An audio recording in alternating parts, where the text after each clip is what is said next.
wait a second, I'm going to college, CSUSM, right? Well, yes, but the university is organized into 4 academic units. So all of our majors, all of our departments are in 4 clusters. We call those colleges on campus, all right? So there's a College of Business Administration, there's the College of Education, Health and Human Services, then there's the College of Science, Technology, Engineering, Mathematics, and then finally there's us, there's the College of Humanities, Arts, Behavioral, and Social Sciences. So, and we are by far the longest, just as you might guess by our long name, we are by far the largest college, which can be a challenge sometimes, but I'll be honest with you, we prefer the diversity. We enjoy it, and it adds a lot to the work that we do and to your education. So it's a big deal for us, and that's why we love the way it is. My name is Leo Molina. I serve as the Director of Student Success for the college, and I'm here to welcome you and to share a little bit about the academic side of the house. Okay, what to expect with your major, curriculum, classroom, faculty, that kind of thing. All right. Now, I won't be able to go deep down into each of your majors because there's so many of you, but I am putting in the chat right now. I'm putting in the chat my email address, all right? And so this is really important. Feel free to copy and paste it and note it. Just send me an email. Even if you don't have any questions, just introduce yourself. Let me know what you're interested in. Maybe if you do have questions, I'm happy to find a time to connect with you this summer before you start, or as you land with us in the fall semester and you get going through the semester. If you have any questions, comments, concerns, any issues, please feel free to use that email address. I'd love to be a resource and support to you, especially when we're thinking about the academic side of things, okay? But even if it's not about academics, that's all right. You can email me too, and I can help refer you or connect you to where you need to be, all right? Just want you to know that you have a resource here. It looks like I sent it directly to one person and not to everybody. So there it is. Now it's in the chat going to everybody. Thanks, Hannah, for that. So please copy and paste that, hang on to it, and feel free to use it at any point, all right? Even if you don't know, it's hard, right? Because y'all don't know what you don't know about college, and that's okay. That's what we're here for. So so that's it. That's us, and welcome. We're really excited to have you, really excited to have you start your college career. A couple quick things I mentioned earlier about how big we are, but let's do CHABSS by the numbers. We are 23 different bachelor's degree programs in our college. That's 23 different majors, okay? We also offer 34 minors, and I'll talk to you a little bit about what a minor is and why you might be interested in something like that. We also offer 5 graduate programs. Just to give you some context, last fall of 2020, we offered about 950 courses, and that is approximately 50% of the total instruction at Cal State San Marcos, okay? So when I say we're big, okay? And again, we value that diversity, even if it can be a challenge to pronounce the name sometimes, right? So these are the majors that we offer. So all of you in this room should have a major that you see on the screen right now. If you don't see your major, maybe check in with an O team. You might need to switch colleges, presentations, but all of you should find your majors here. Future teachers, that's liberal studies, right? Those of you interested in psychology, please note that we have psychological science.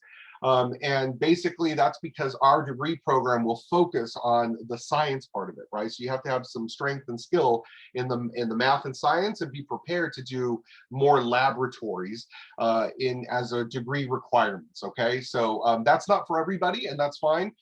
We have other majors that are really great that could help you in your future get to where you want to be. And if the science part is not a problem, then more power to you. Psychological science is the largest major we have by students in CHABSS. And I believe it's the 3rd largest at the university. So it's a popular one, and it's a great one. So, but just something for you all to keep in mind as you're getting started is that there's a significant emphasis on the science part of it. Okay, it's not just psychology generally, as you might find at most institutions, most other places. One other thing I want to note, a couple other things actually, criminology and justice studies. That major is offered through sociology, through our sociology department. And so all of your classes are going to start with the SOC acronym, the sociology course, even though the class is criminology and justice studies, all right? So all the classes are going to be on topics related to criminology and justice studies, but they're all going to start out with SOC. So don't look in the C's, right, for your classes. You got to go to the S's, all right, in the schedule. And finally, I've highlighted here geography, because geography we are launching this fall semester. So you all are the first incoming class who can declare geography as a major. Now, we've had geography classes and a minor for many years, but this year is the first year that we have it as a full-fledged major. And so, so those of you who are interested can declare that as your major going forward. So we're really excited about that and happy to be able to offer that to you all. Now, I mentioned that we have 34 minors in CHABSS. Now, there are minors in the other colleges too, so keep that in mind. But basically, a major is your degree program. Okay, that's your degree. Your diploma is going to say this degree. And so typically that could be anywhere between 40 to 50, or maybe even units can be. That's how many units is a major, right? Because that's what you're getting your degree in. Now, a minor, it can run from like 18 to 20 units, depending on which one you have. So obviously not as much as the major, right? So that's the distinction, is the amount of units it takes. But it is still more work, right? And it could mean more time, not always, because in some cases you need to take extra classes beyond the GE and beyond the major to get to the 120. And so the minor can fit in perfectly, depending on your major and your minor and what you're doing. But keep that in mind, because having a minor is a really great way to customize your education with us.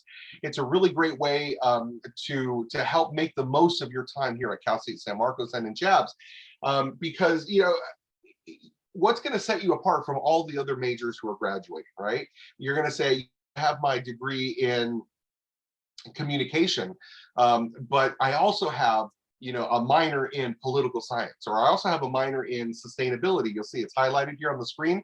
That's because that's our newest minor. We just launched it last year, and it's a very popular one, right? As you can imagine, a lot of institutions, a lot of organizations are looking for students to come in with, or employees to come in with some knowledge on sustainability practices and strategies.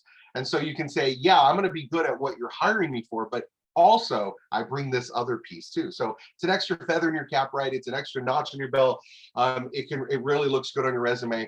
But it's also a way to customize your education for your personal success, right? So think about, for those of you who struggle to pick a major in the first place, and you're like, I have these two and I can't pick between the two and I can only do one. Well, you don't have to just do one. You can have a major and a minor. You could double major if you wanted to, okay? But again, you're going to be taking all of the units for that major, or for each major. But you can major and minor. I've even had some students pick up 2 minors. Again, it might mean more work and more time, so keep that in mind. It's not for everybody, but it certainly is a great way to customize your education, to stand out from the crowd, and for you to connect your passions, right? So I've had some future teachers who minored in arts technology, because they wanted to bring that into the classroom with them. I also had future health and allied field professionals who wanted to do some kind of art therapy or music therapy, so they picked up that. I've also had some folks who wanted to work at the reservations, right, with the casinos and everything, which is great. Like, think of, I had an economist one time and a sociologist, but then they also took a minor in American Indian Studies, because then they could say, look, I know my job, I can do that, but I also know the population, right? Now, are you an expert? No, but you have, you've taken a course of study, you have that minor, and you're able to talk intelligently about the population. I also had some students who wanted to work in nonprofits. And so depending on what group and what kind of services they wanted to work in. So, there were some that wanted to work at women's shelters. And so we have women's studies, right? Others who wanted to work in diverse groups, we have ethnic studies. The languages, right? The languages all, can be turned into a minor. We have the French, German, Spanish, and certainly that's helpful for you if you're going into international business or you plan on traveling. But even if you stay here in San Diego, you could really use the language. And I'm not just talking about Spanish either. You know, San Diego is quite the international town these days. So, so just keep that in mind. Those are just some ideas, some suggestions, but really this is about you and what's unique to you, and what you can bring together for those, you know, for your education to make the most of your time in college, right? So, yeah, frankly, you can take classes. I see someone ask, you can take classes even if they don't apply to your major or your minor. And so even if you don't pick up that minor, for instance, and you still need extra units to get to the 120, you can, you know, have at it, you know, have some fun with it. So it's up to you. So there are requirements for the minor. It's similar to the major, where there's major worksheets. We have the minor worksheets.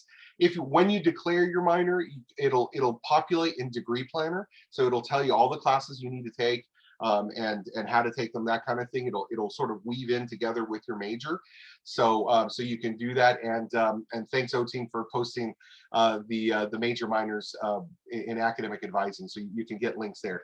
So anyway, it's something that I highly encourage if it works for you, if it's possible for you. And if not, no worries, but really this is the best way to make the most of your time here, your education at Cal State San Marcos. And we're really excited to be able to offer you a diversity, so many options here to increase your education. So I know that you talked a little about this already as part in the academic advising section that you took, you know, just prior to this, but I did want to make sure to touch on this, because this is huge. This is a big deal for CHABSS and our college community, for you all to have proficiency in a language. There's so many good reasons for that. It helps you developmentally, brain cognition, but it also helps you out in the world today, right? We're increasingly a smaller and smaller global society, and it's a big deal for all of us. So most of our CHABSS majors has a language proficiency requirement, and you can see here from the bullets that there are a number of ways that you can fulfill that requirement. So the 200 level intermediate course, right? And so if you have some proficiency, like if you've already taken some classes, I know somebody said they had taken 3 years of high school. While it doesn't count necessarily, you know 3 years of a language, that does count for something. So maybe you don't need to start at 101. Maybe you can go straight into 102. Or maybe, again, depending on your proficiency, maybe you can go straight to 201. Or the 200 level, folks. Okay, so it's really up to you and what your proficiency is in the language. Okay, don't overestimate it. If you're not sure, then start at the 101, right? Certainly you can test out of it. I know that Sylvia covered that in the proficiency exams. We also take AP and IB credit. So so just have those sent over to the university, and we'll add those to your transcripts.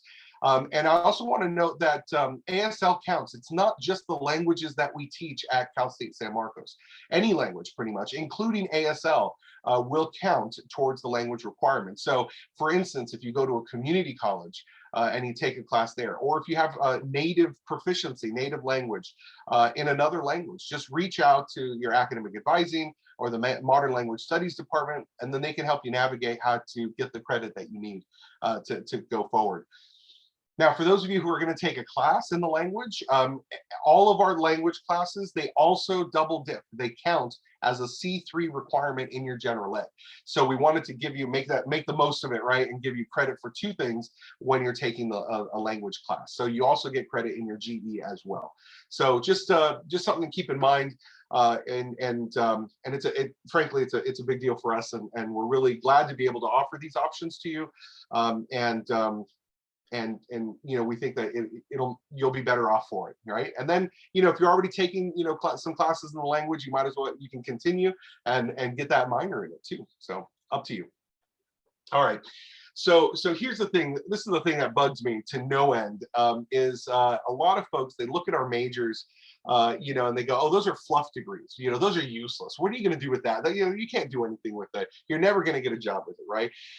And so you can tell Uncle Bob or Tia Consuelo, whatever the case might be, that actually, no, every one of our CHABSS majors and minors, okay, and we do this on purpose, intentionally, has the top 9 attributes that employees are looking for when they're hiring. And so this is an Outlook survey that they conduct every year. I'm waiting for the 2021 new data of of employers nationally. So big companies, mom and pop companies, just across the board nationally. And and then they condense all that. And so the top 9 attributes that employers say that they're looking for when they're hiring are right here on the screen. Take a picture. The important thing for you to note, though, is that every single one of these is included in your major. No matter what major you are in CHABSS, you're going to have one of these. Some of them are introduced as a whole class is going to focus on it. And others are going to be spread out among all your classes. Okay, so think of things like teamwork. I know people always say, oh, group work, it's a pain in the butt, I can't stand it, right? But this is why we have group work assigned to you in your classes, because employers are looking for you to have experience and to know how to handle and to be on a team, be productive, efficient, that kind of thing. So just keep that in mind. Verbal communication or written communication. Why do we have you writing all these papers? Well, because we need you practicing, right? We need you to have a good sense of written communication. That's what employers are looking for. So please don't let anyone, any friend, family, anyone tell you that you have a fluff major or that you can't do anything with it. Because we are very intentionally following what employers are looking for and including that in your majors, okay? So that you can have that skill set and be ready to assist and to be employed, right? Or to go on to graduate school too. This is all really great for that too. So, all right, so let's take a look. I know you're just starting. You're like, I haven't even started college yet. And you're talking about life after college. Yeah, and the reason for that, I mean, think about it. When you were in high school, right? In high school, you were preparing for college, right? Taking the right classes, figuring out what you're going to do. Well, that's what we need you to do now.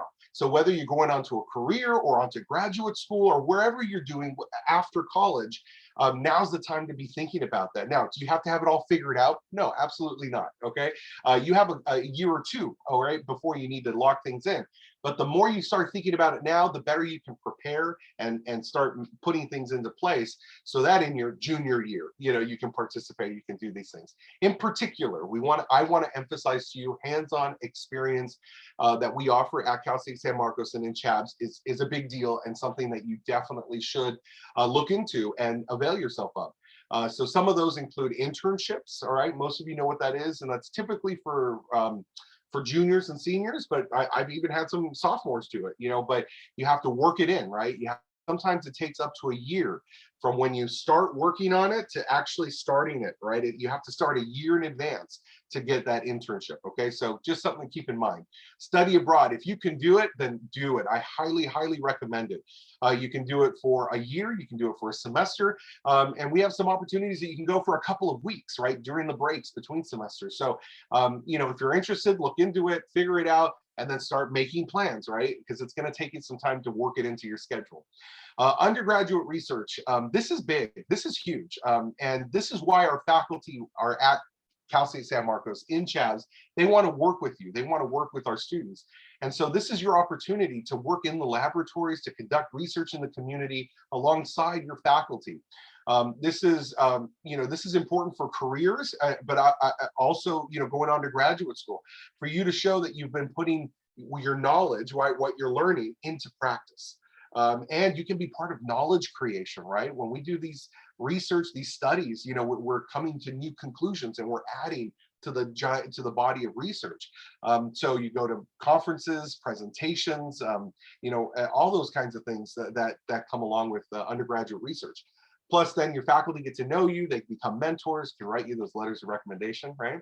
We also have something called community service learning here at Cal State San Marcos, and basically that's, part of your class. It's like an assignment in your class, but you're going to spend about 15 to 20 hours in the community working on a project. Basically, you're learning what you're learning in the classroom, and then you're putting it into practice in the community. So that's really up to the faculty to assign, but hopefully you'll have plenty of experiences to work, opportunities to work that in. We also offer a career network in CHABSS only, for CHABSS majors only, where we will pair you one-on-one with a professional in a career of your interest. So if you say, I want to be a lawyer, I'll go and find you a lawyer, match you up for the academic year, or whatever it is, right? and so then you'll have some one-on-one mentorship that way. But just rest assured that all of our majors, no matter which one you chose, they're going to have capstone courses or senior seminars. This is really intended to wrap up the whole major and then to start thinking about what's next, okay, what you have to do next. And so most of our majors offer that too. So lots of ways for you to prepare for life after college. But not that you have to have it all figured out now by any means, but you want to start thinking about it. Let it start percolating. So by now, I'm hoping that all of you have seen or heard of the growth mindset, okay? So I'm not going to spend too much time on this, except if you want to, you can Google it, Google growth mindset. You'll find charts like these, other different charts, all kinds of things. You can take a picture of it, screenshot it. But basically, I want you to know that I've been on campus for 15 plus years, and I've been working with students, and the growth mindset has made the biggest difference in student success that I have seen on a very personal level. So students who come in without a growth mindset, they struggle quite a bit. And it's hard to get them going and moving them and getting them to where they need to be. If you come in with a growth mindset, we can set you on the right path, help you navigate it, and it makes all the difference in the world. So please keep that in mind as you start your college career here with us. Growth mindset is very important and something you should consider and think about, okay? Now, a couple other college survival skills that I want to give you. I don't have a slide for this, so you want to take some notes here. Number one, very important, is connect and keep connected with your faculty. Now, this is very different, right, from high school. Faculty are not going to be reaching out to you generally. So it's up to you to reach out to them, for you to connect with them. You can do that before or after class. The best way to do it is to go to office hours. The university, forces faculty to sit in their office every week and be available to you. Now, in many cases, I walk down the halls and I see the faculty, before pandemic, right? I see faculty bored out of their minds. They're like, Leo, I wish somebody would just come in. And you don't even have to talk about the class, right? Like, you can talk about anything. We talk about the weather, we can talk about sports, whatever you want, right? But really, it's important for you to reach out, to connect with faculty. You can always send them an email, excuse me, send them an email and schedule a time to meet if you can't make it to their office hours. But certainly if you have questions about the curriculum, about the class, that's great. But even if you don't, even if it's about generally, like just the major, or what's research, or how do I do an internship, or any of those things, faculty are the best way to get connected to those opportunities. In fact, most of them, they come from and through the faculty. And so how are you going to get connected with them if they don't know you and you don't know them?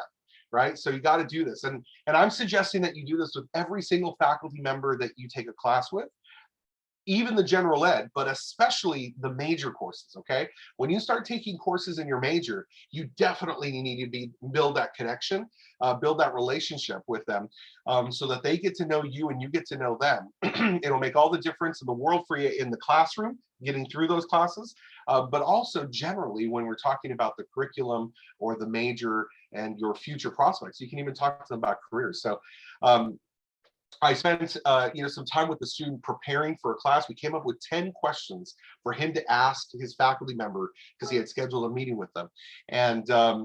And so the next day he came back, he was all excited. He had a great conversation. It was over an hour with the faculty member. And I said, great, how many questions did you get through? He said, I only asked one question. That was it. That's all it took. Faculty love to talk. They love to talk about themselves. They love to talk about their research, all kinds of things. So please, I know it's hard. Trust me, I've been there, done that. I know it's hard, but I need you to take that extra leap, break the ice. And the more often you do it, the easier it'll be, okay, to connect with those faculty. And trust me, they're human beings just like you and me. And so it's a good thing. It's a really great thing. So while you're reaching out to them, do me a favor. This is a pet peeve that I have and that many other faculty have. Please don't use hey or hey you or first names, especially when you're just reaching out and introducing yourself for the first time. The appropriate thing to do would be to use their title. So most of our faculty, many of them have their doctorate degrees. So you would refer to them as Dr. So-and-so, all right? Some of our faculty don't have their doctorate degrees. And so I would recommend that you use professor. So Professor so-and-so. And guess what? If you don't know either way, they're all professors. You can use Professor so-and-so, all right? And many of them will say, stop that professor, just call me by the first name, blah, blah, blah. But you've made a great first impression in the meantime, okay? So please, none of the heys or hey yous or hey prof, any of that, just use, especially at the beginning, Dr. So-and-so or Professor so-and-so, and then let them, let you know, oh, please use my first name, or, you don't have to do that, those kinds of things. So thanks, Hannah. So just keep that in mind as you're going through. You want to have that little bit of respect is going to go a long way, especially as you're getting started introducing yourself. One other piece that I want to mention is the course syllabus. And so many of you may have experience with the course syllabus, but I know that several of our first years don't. And so basically, this is the map of the entire semester for that one class that you're taking. So each professor, they're required to put together a syllabus for each of the courses that they teach for the semester. And what's really great about that is that you're going to find their classroom policies, what their expectations are of you.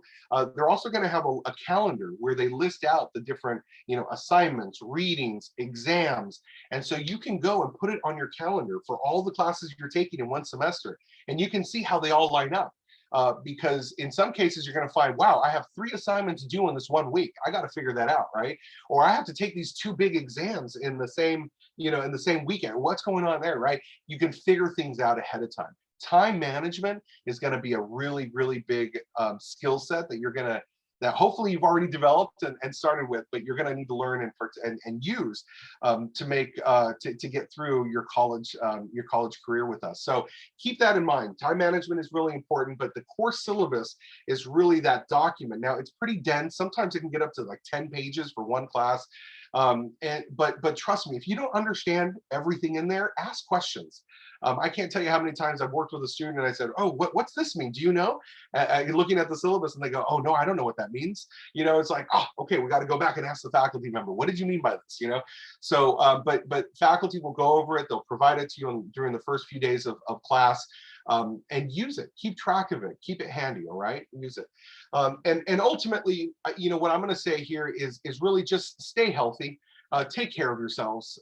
That's the number one thing that I see as students go through is that they get carried away, they get overextended, and then, all of a sudden you're not eating so well anymore, or, you're not getting out in the light of day anymore, right?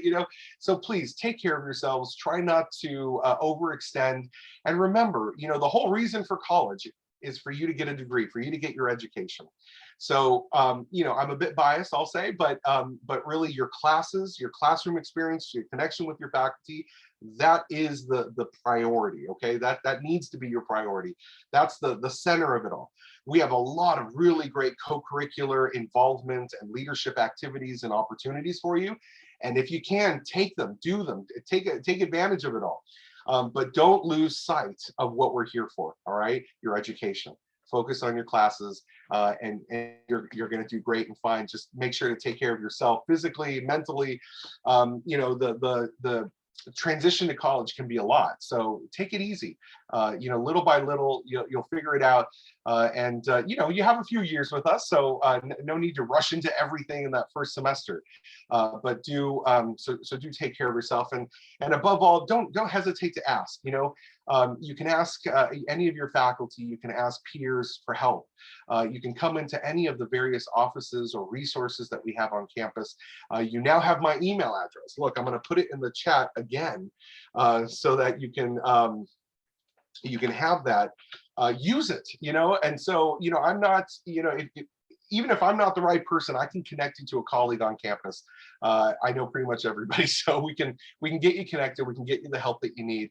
But I'll tell you, the hardest part really is taking those first few steps, just reaching out to somebody.